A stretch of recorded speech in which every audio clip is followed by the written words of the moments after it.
کبھی کبھی ایک جملہ ادا کرتے ہیں کہ اللہ کے رسول صلی اللہ علیہ وسلم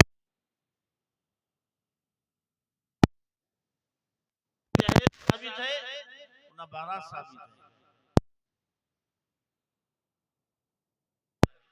ہم کس کے پیچھے چل رہے ہیں؟ کس کے نام لیوا ہے؟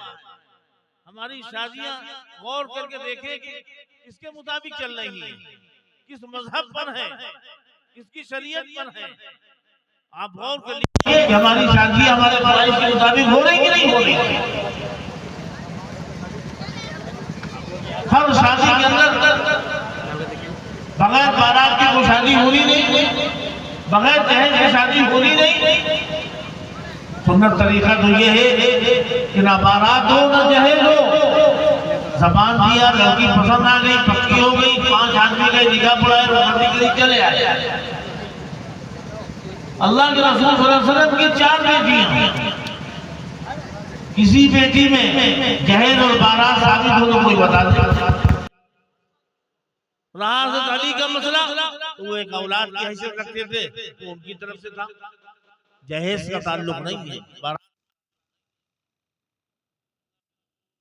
وسلم کی خدمت میں ایک صحابی حاضر ہوئے، فرمایا اللہ کے رسول صلی اللہ علیہ وسلم نے بھائی کل تم کہاں تھے؟